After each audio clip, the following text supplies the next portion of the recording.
전도서를 읽다 보면 우리들의 인생의 의미가 무엇인가라는 생각을 하게 돼요. 전도서 1장을 보면 또 가장 유명한 구절이 있잖아요. 헛되고 헛되니 또 모든 것이 헛되고 헛되다고. 그렇죠? 솔로몬이 그렇게 얘기하는 것을 들으면 인생이 정말 허무한 건가라는 그런 생각이 들어요. 우리들의 인생을 우리가 어떤 관점에서 바라보느냐에 따라 참 많이 달라지잖아요. 한마디로 정의할 수 없는 것이 우리들의 인생이고 그만큼 다양하고 복잡하잖아요. 그런데 이 솔로몬은 지구 역사상에 정말 그 누구보다도 세상에 많은 부를 누려본 사람이고 권력을 가져본 사람이고 또 그 많은 것들 즐거움을 다 누려본 사람이잖아요.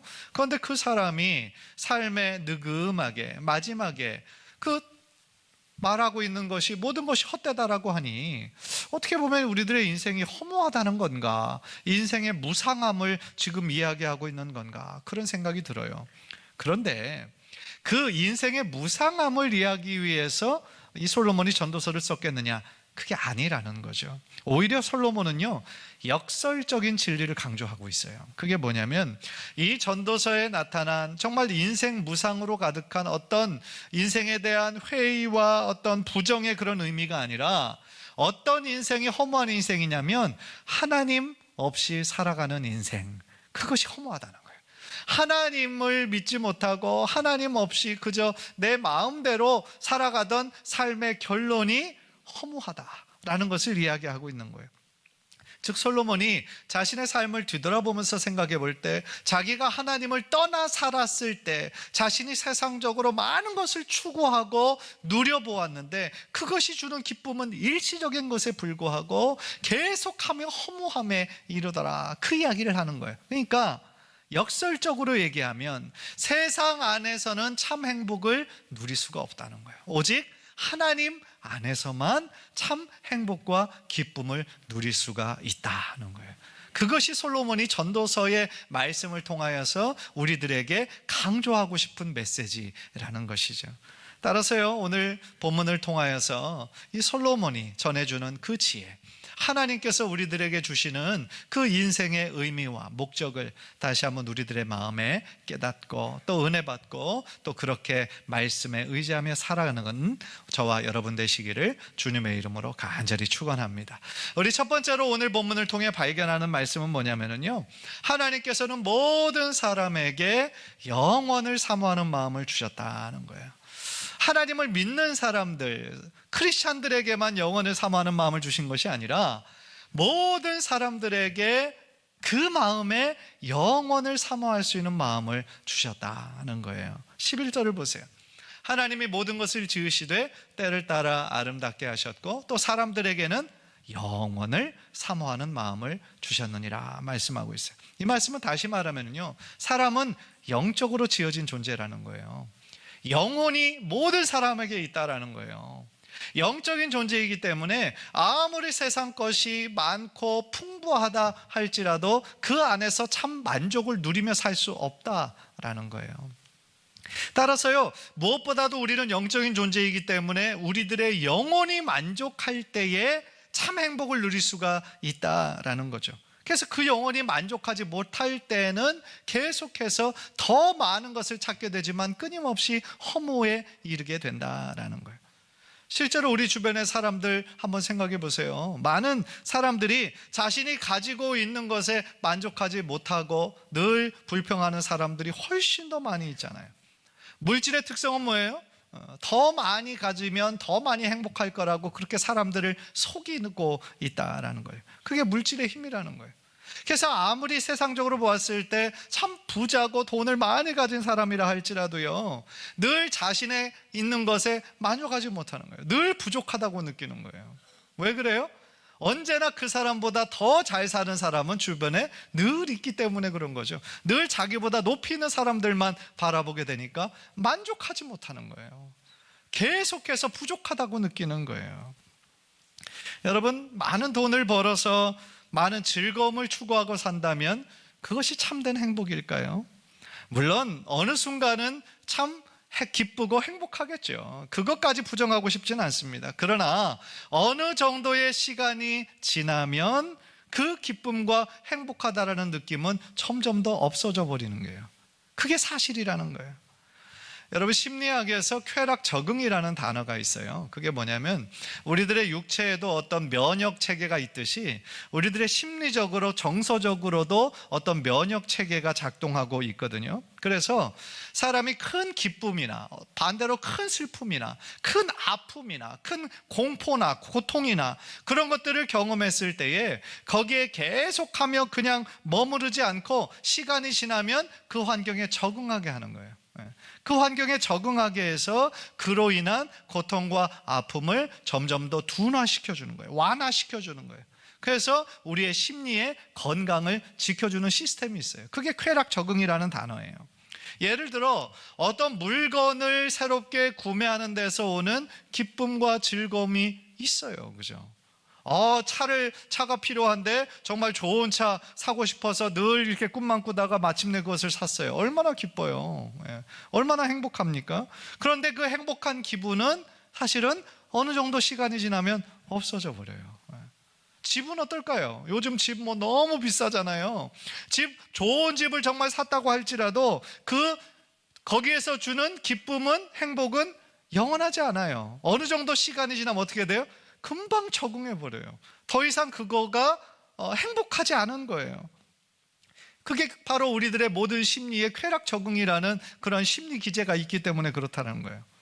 그래서 요즘 TV나 신문 기사 보면 연예인들 자신의 집 이렇게 오픈해서 다른 사람들 초대하고 그런 많이 나오잖아요. 다른 사람들이 그 집에 처음 방문하면 너무 막 깜짝 놀라죠. 이렇게 고층에 이렇게 한강이 보이는 그런 좋은 뷰를 가지고 있다라고 막 칭찬을 많이 해도 막상 그 집의 주인은 시큰둥해요. 시큰둥하고 강 보이는 건 아무런 느낌이나 아무런 감흥이 없는 거죠. 그러니까요, 그 심리학에서도 밝힌 것처럼 돈과 물질로는요 우리들에게 절대적인 행복을 줄 수가 없다는 거예요.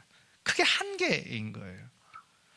우리 인간이라는 존재가 영원이라는 것을 사모하며 살아가도록 지어진 존재이기 때문에 그렇다는 거예요.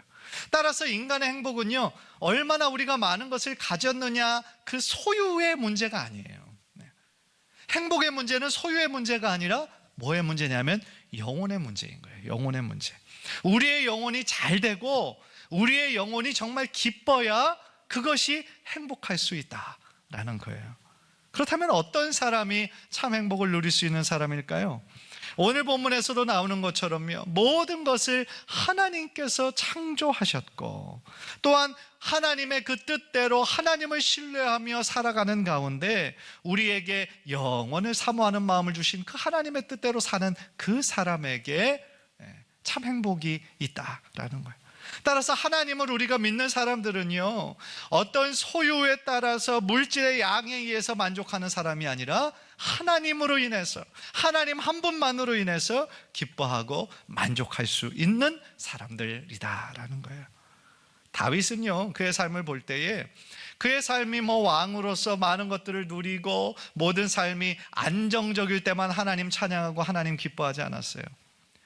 오히려 그가 사울에게 쫓기고 억울한 상황 가운데 있었다 할지라도 그는 하나님을 높이고 하나님을 찬양하고 하나님께 감사했어요. 왜냐하면 하나님이 나의 피난처가 되시고 구원이 되시고 내 생명이 되시고 능력이 되심을 알았기 때문인 것이죠.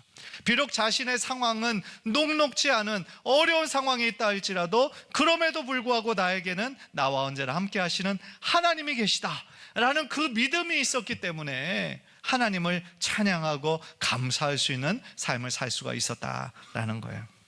사랑하는 성도 여러분, 참 행복은요 소유의 문제에 있는 것이 아니에요. 그게 아니라 오직 영혼의 문제인 것을 우리들의 마음에 다시 한번 기억하고요, 우리들의 영혼을 창조하신 하나님께 더욱더 가까이 나아가고 또 하나님과의 깊은 교제 속에서 우리들의 인생의 참 의미와 목적을 발견하는 귀한 성도님들 되시기를 주님의 이름으로 간절히 축원합니다. 두 번째로 전도서 저자는요 우리들에게 무엇을 말씀해 주고 있냐면 우리들의 인생이 하나님의 선물이다라는 거예요. 한번 따라해 봅시다. 우리의 인생이 하나님의 선물이다. 우리가 지금 존재하는 것 자체가, 우리들의 인생 자체가 하나님의 선물이다라는 거예요. 12절 13절을 보세요. 사람이 사는 동안에 기뻐하며 선을 행하는 것보다 나은 것이 없는 줄을 내가 알았고 사람마다 먹고 마시는 것과 수고함으로 낙을 누리는 것이 하나님의 선물인 줄을 또한 알았도다 그러잖아요. 사람이 사는 동안에 기쁘고 선을 행하는 것, 그것처럼 기쁜 것이 없다라는 거예요. 또 우리가 평상시에 너무나 당연하게 생각하는 거 있잖아요. 먹는 거, 마시는 거, 일하는 거, 수고하는 거, 그 모든 것들이 당연한 것이 아니라 뭐라는 거예요? 하나님의 은총이구나, 하나님의 선물이구나, 이것을 깨달아야 된다라는 거예요. 따라서 이 구절은 우리가 어떠한 삶의 태도를 가지고 살아야 하는지를 우리들에게 말씀해 주고 있는 것이죠. 그것은 뭐예요? 우리가 매 삶을 사는 순간순간 하나님의 그 은총과 선물임을 기억하고 늘 감사하며 삶을 사는 거죠. 기뻐하는 삶을 사는 거죠. 물론 기뻐할 수 있는 상황에 기뻐하는 거는 하나님 믿지 않는 사람들도 다 그렇게 살죠. 그죠? 기쁜 일 있을 때 기뻐하는 거 어려운 일 아니죠.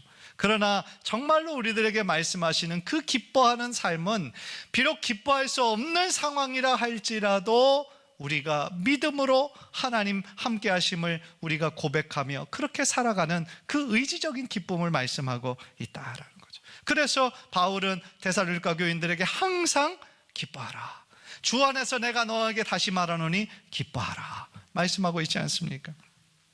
우리가 그래서 똑같은 일상을 산다 하여도 매일같이 똑같은 삶이지만 이 삶이 하나님으로부터 주어진 선물이라는 그러한 인식이 있을 때에 정말 매일같이 그냥 습관에 의해서 그냥 억지로 하루를 살아가는 사람들과는 똑같을 수가 없다.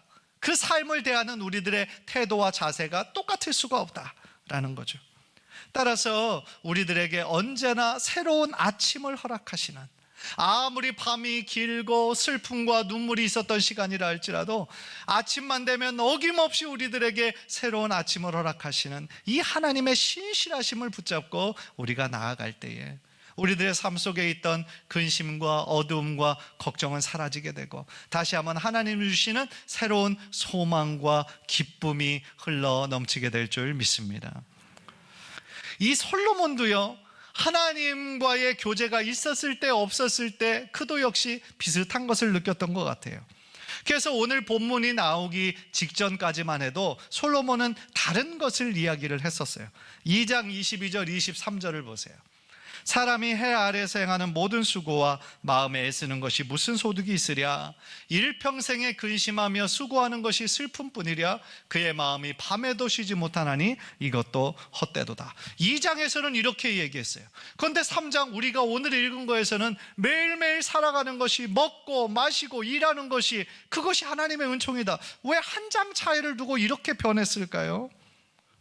신학자들은요, 그 솔로몬의 그 차이가 바로 하나님과의 관계에 있어서의 큰 변화였다라는 거예요. 인생의 무상함과 인생의 허무함을 노래했던 이 전도서 2장에서는요, 솔로몬과 하나님과의 관계가 단절되었을 때였다는 거예요. 죄로 인해서, 또한 우상 숭배로 인해서 하나님과의 사이가 완전히 단절되고 멀어졌던 거예요. 그러니까 모든 인생이 아무리 수고한다 한들 그것이 무슨 의미가 있느냐는 거죠. 그런데 우리가 방금 읽었던 이 구절은 하나님과의 관계가 회복된 이후에, 하나님과의 관계가 회복되니까 우리가 매일같이 먹고 마시고 일하고 쉴 수 있는 그 모든 것이 하나님의 은총이었구나, 하나님의 선물이구나를 깨닫게 되었다라는 것이죠. 똑같이 수고하고 똑같은 일을 반복하는 것이라고 할지라도 하나님과의 관계가 단절이 되었을 때는 아무런 의미를 찾지 못하는 거예요. 그러나 우리를 창조하신 하나님과의 그 사랑의 관계가 우리가 지속이 될 때에 하나님께서 우리와 함께 계시다라는 것을 우리가 확신하고 있을 때 우리들의 모든 일상이 감사가 되고 행복이 되더라는 것이죠. 즉 솔로몬은요, 우리의 인생에서 지금 무엇이 가장 중요하다고 말하고 있습니까? 바로 하나님과의 관계라는 거예요. 한번 따라해 봅시다. 하나님과의 관계가 가장 중요하다. 우리들의 신앙은 결국 하나님과의 관계인 거예요. 우리들의 신앙은 좋고 나쁘고가 아니고 하나님과의 관계이기 때문에 깊고 혹은 얕고 그렇다는 거예요. 하나님과의 관계 그 깊이인 거예요. 마지막으로 솔로몬은요, 우리들에게 무엇을 말씀해 주고 있냐면 영원하신 하나님을 경외하며 살아야 된다라고 강조하고 있어요. 14절을 보세요. 하나님께서 행하시는 모든 것은 영원히 있을 것이라. 그 위에 더할 수도 없고 그것에서 덜할 수도 없나니 하나님이 이같이 행하심은 사람들이 그의 앞에서 경외하게 하려 하심인 줄을 내가 알았도다 말씀하죠. 하나님은요, 어떤 분이시라는 거예요? 영원하신 분이라는 거예요. 영원하신 분이에요. 그러니까 우리의 인생은 유한하잖아요. 태어날 때부터 우리는 정해진 유한한 시간 가운데 살아요. 아무리 의학이 좋아져서 100세 시대를 얘기하지만 영원이라는 시간 속에 100년을 딱 떼보면 눈에 보이지도 않는 거예요. 순간과 같은 그런 인생인 거죠. 그런데 하나님은 영원하신 분이에요. 영원 전부터 영원 후까지 계시는 분이세요. 따라서요, 우리와 같은 유한한 존재는 영원하신 하나님이 하신 일을 다 이해할 수 있을까요? 없을까요? 이해할 수가 없어요. 그거는 우리들의 한계를 뛰어넘는 일이라는 거예요. 따라서요, 우리가 하나님이 하시는 일을 측량할 수가 없다라는 거예요. 11절 후반부를 보면 하나님이 하시는 일의 시종을 사람으로 측량할 수 없게 하셨도다 말씀하고 있어요. 즉 하나님께서 우리 인간에게만 영원을 사모하는 마음을 주셔서 참된 행복은 우리들의 영혼의 문제에 있음을 깨닫게 해주셨는데, 그럼에도 불구하고 우리는 유한한 한계가 있는 존재이기 때문에 영원하신 하나님의 하시는 일을 다 우리들의 머리로 이해할 수도 없고 측량할 수도 없다라는 거예요. 하나님은 창조주이시고요, 우리는 그의 피조물인 거예요. 그러니까 이 관계는 우리가 아무리 노력한다 해도 이거는 해결할 수가 없는 문제인 거죠. 그런데 창세기를 보면 어리석은 사람들은 어떻게 되고 싶어 했냐면 하나님과 같이 된다라는 사단의 말에 꼬임을 받아서 넘어가게 되잖아요. 그래서 선악과를 따먹고 하나님의 불순종하고요. 또 바벨탑 이야기를 보면 우리도 하나님처럼 높이 올라가는 존재가 되자라고 하면서 어리석게 탑을 쌓는 것이 그게 인간이라는 것이죠. 따라서 오늘 본문에서요, 이 솔로몬이 우리들에게 요구하는 삶의 모습은 어떤 모습입니까? 영원하신 하나님은 우리의 측정의 대상이 아니라는 거예요. 이해의 대상이 아니라는 거예요. 오직 하나님은 우리의 경외의 대상이고 우리들의 신앙의 대상일 뿐이다. 하나님은 예배받기에 찬양받기에 합당하신 분이시다 라고 솔로몬은 선포하고 있는 거예요. 다시 말하면 영원하신 하나님에 대해서 우리가 왈가왈부하고 하나님을 판단하는 자리에 우리가 있어야 돼서는 안 되고, 우리가 마땅히 해야 하는 것은 하나님을 경외하는 마음으로 하나님의 말씀대로 살아야 한다라는 그런 뜻인 거예요. 결국 하나님께서 나의 창조주 되시고 나의 인생의 주인 되심을 고백하며 하나님의 절대 주권을 인정하며 사는 삶, 그것이 모든 성도가 행복한 삶을 살기 위해서 기억해야 된다라는 거예요. 그래서 솔로몬의 전도서의 제일 마지막 부분 12장 13절에서 마치 전도서 전체의 결론인 것처럼 이런 말씀을 했어요. 우리 화면을 보면서 다 함께 한번 읽을까요? 시작. 일의 결국을 다 들었으니 하나님을 경외하고 그의 명령들을 지킬지어다. 이것이 모든 사람의 본분이니라. 아멘. 전도서 12장의 마지막 부분에서 자신의 인생을 다 뒤돌아보면서 인생에 느금하게 그가 내리는 결론인 거예요. 일의 결국을 다 들었으니 그럼 우리가 어떻게 살아야 되느냐? 하나님을 경외하고 그의 명령들을 지키며 사는 거다. 하나님은 나의 인생을 모든 것을 다 아시고 하나님은 모든 것을 계획해 놓으셨다라는 거죠. 따라서 하나님의 명령들을 지키며 사는 것, 그것이 가장 우리들에게 위한, 우리들의 유익을 위한 하나님의 뜻임을 우리들로 하여금 깨달아 하나님 안에 거하도록 노력하는 거예요. 그게 우리 모든 사람의 본분이다라는 거예요. 마지막으로 좀 실천적인 면, 그렇다면 우리가 어떻게 행복한 삶을 살 수 있을까? 실천적인 거 한 가지만 말씀드리고 말씀을 마무리하려고 해요. 우리의 매일의 삶 가운데 정말 참 행복을 느끼면서 살아가기 위해 가장 필요한 것은요, 어려운 거 아니에요. 언제나 감사하는 삶을 살면 돼요. 감사가 있는 자리에는 행복이 있어요. 그런데 감사가 우리들의 입술에서 우리들의 삶에서 사라져버리면 감사가 있어야 할 자리에 뭐가 찾아와요? 불평과 불만과 비교가 금방 찾아오는 거예요, 나의 마음에. 그러면 나의 입에서 긍정적인 말이 아니라 부정적인 말들이 많이 나오게 되는 거예요. 그런 삶을 살게 된다면 어떻게 우리가 행복한 삶을 살 수가 있겠어요? 따라서 우리가 주님 안에서 늘 행복한 삶을 살기 위해서 정말 필요한 것은 우리가 하루하루의 삶에 있어서, 일상에 있어서 지금까지는 너무나 당연하게 생각해 왔었다면, 당연한 것은 아무것도 없었구나.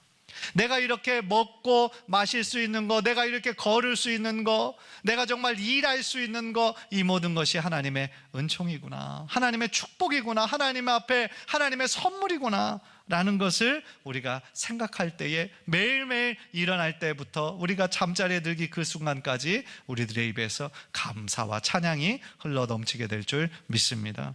예를 들어 우리들에게 늘 새로운 아침을 주심에 감사하는 거예요. 우리에게 하루를 살아갈 수 있는 건강 주심에 감사하는 거예요. 사랑하는 가족들, 우리 자녀들을 허락해 주심을 감사하는 거예요. 크지는 않지만 그래도 쉼을 할 수 있는 집을 주심에 감사하고, 일할 수 있는 직장을 주심에 감사하고, 섬길 수 있는 좋은 교회 주심에 감사하고, 함께 더불어 신앙생활 할 수 있는 좋은 성도들 허락하심에 감사하고, 그러면 우리들의 삶에서 모든 것이 다 감사의 조건들이 된다라는 거예요. 모든 것을 당연하게 받아들이지 말고 감사의 눈으로 바라보게 될 때에 우리들의 입술에서 무엇보다도 우리들의 영혼이 기쁘고 만족한 삶을 살아가게 될 줄 믿습니다. 사도 바울은요, 데살로니가전서 5장 18절에서 범사에 감사하라, 이는 너희를 향하신 예수 그리스도의 뜻이니라 말씀하셨어요. 또한 빌립보서 4장 11절 12절을 보니까 자족의 비밀에 대해서 말씀하고 있어요. 우리 한번 다 함께 읽을까요? 시작. 내가 궁핍함으로 말하는 것이 아니라 어떠한 형편에든지 나는 자족하기를 배웠노니, 나는 비전 처할 줄도 알고 풍부에 처할 줄도 알아. 모든 일 곧 배부름과 배고픔과 풍부와 궁핍에도 처할 줄 아는 일체의 비결을 배웠노라. 아멘. 자족의 비밀인 거예요. 모든 것에 감사하고 자족, 만족할 수 있는 생활, 그 생활이 그 사람을 진정 행복하게 한다라는 거죠. 아무리 많은 돈을 가지고 있어도 만족할 줄 모르면, 자족할 줄 모르면 절대로 행복할 수가 없는 거죠. 그러나 가진 것이 얼마 없다고 할지라도 감사하고 자족한다면 그 사람은 진정으로 행복한 사람이다라는 거예요. 성경뿐만 아니라 또한 그 유명한 철학자들도 이런 얘기를 한 적이 있어요. 소크라테스가 이런 말을 했다라고 해요. 가장 적은 것에 만족하는 사람이 가장 큰 부자다. 옛날에도 철학자들도 그것을 깨달은 거죠. 가장 적은 것에 만족할 수 있는 사람이 가장 큰 부자다라는 거예요. 사랑하는 성도 여러분, 진정한 행복은 우리의 소유에서 오는 게 아닙니다. 진정한 행복은 우리 영혼의 만족에서 나옵니다. 그리고 그 비밀은 감사와 자족함에 있습니다. 간절히 바라기는 여러분들 한 분 한 분의 그 가치를 우리들의 소유에서 찾지 마셨으면 좋겠어요. 우리가 어떤 집에서 살고 어떤 차를 타고 다니고 자녀들이 얼마나 잘 되고, 그런 세상적인 기준으로 여러분들의 가치를 두지 마시고 우리들의 가치를 어디에서 발견해야 되냐면 십자가에서 발견해야 되는 거예요. 십자가가 우리들의 가치가 있어요. 왜냐하면 우리가 어떤 존재인지, 우리를 얼마나 사랑하시는지, 우리를 위하여서 예수 그리스도께서 자신의 생명을 주셨어요. 얼마나 우리를 존귀하게 생각하시고 얼마나 우리를 사랑하시면 그 정도로 우리는 사랑받기에 합당한 존재이고, 주님 안에서 우리는 너무나 존귀한 존재들이다. 따라서 세상의 가치에 의해서 여러분들을 스스로 평가하지 말고 오직 예수 그리스도의 십자가 안에서 드러난 우리들의 참 가치와 그 사랑을 다시 한번 발견하고, 어떤 상황 속에서도 나는 하나님의 사랑받는 아들이고 하나님의 사랑받는 딸이라고 하는 거룩한 자부심을 가지고 이 세상을 더욱더 힘있고 행복하게 살아가는 우리 모든 성도님들 되시기를 주님의 이름으로 간절히 축원합니다.